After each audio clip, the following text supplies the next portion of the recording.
যেতে মান্য করিবা কথা সেতে মান্য করি নাই, যেতে ভলরে রখিবা কথা রখি পারি নাই প্রভু। মোর যুবা ভাই ভଉଣୀ ମାନେ আজি প্রার্থনা করিবা ঝিও মানে মা কু কেতে থর গালি করিছু, কেতে থর কটু কথা কইছু।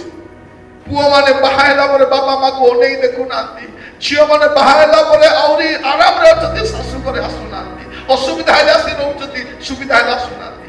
ଭେଣ୍ଡିଆ ପୁଅ ମାନେ ଅଛନ୍ତି, ଛୁଆ ଝିଅ ମାନେ ଅଛନ୍ତି, ମା ଘରର କାମ କରିଥାଉଛି, ଚୁପ୍ ହେଇ ବସି ଦେଖି ଦଉଛନ୍ତି। କଣ ତମର ହୃଦୟ ପଥର ହେଇଗଲାଣି କି? ମଣିଷ ପଡ଼ିଆ ମରି ଯାଇଛି କି?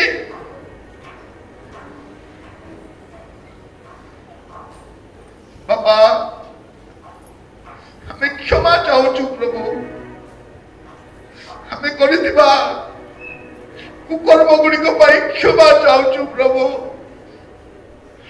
ଆମେ ସେମାନଙ୍କର ଭଲରେ ଯତ୍ନ ନେଉନାହୁଁ ପ୍ରଭୁ, ଆମେ ମାନ୍ୟ କରୁନାହୁଁ, ପ୍ରାଚୀନ ମାନଙ୍କର ବଶୀଭୂତ ହେଉନାହିଁ, ପକ୍ୱକେ ସେମାନଙ୍କୁ ସମ୍ମାନ ଦେଉନାହୁଁ, ତିରସ୍କାର କରୁଛୁ, ତୋଡ଼ି ଦଉଛୁ, ଅଭିଶାପ ଦଉଛୁ। ବାପା ଏବେ ଯାଏ ତୁମେ ଆମକୁ ସମ୍ଭାଳିଲ, ଧନ୍ୟବାଦ। ପ୍ରତ୍ୟେକ ଝିଅ ମାନେ ପ୍ରାର୍ଥନା କର, ଆଗ ପ୍ରଭୁକୁ କ୍ଷମା ମାଗ, ଘରେ ଗଲେ ବାପା ମାକୁ କ୍ଷମା ମାଗ। ମୋର ପୁଅ ମାନଙ୍କୁ କହିବା ପାଇଁ ଚାହେଁ, এই ଆତ୍ମୋତ୍ସର୍ଗ ସଭାରେ ଆମେ ସମସ୍ତେ ପ୍ରାର୍ଥନା କରିବା, ଯଥାମାନ୍ୟ ସମ୍ମାନ ଦେବା ପାଇଁ ପ୍ରାଚୀନ ମାନଙ୍କୁ, ପାଳକଙ୍କୁ, ସେବାର ନିୟୋଜିତ ସେବକ ମାନଙ୍କୁ। ମୋର ପ୍ରିୟ ଭାଇ ଭଉଣୀ ମାନେ,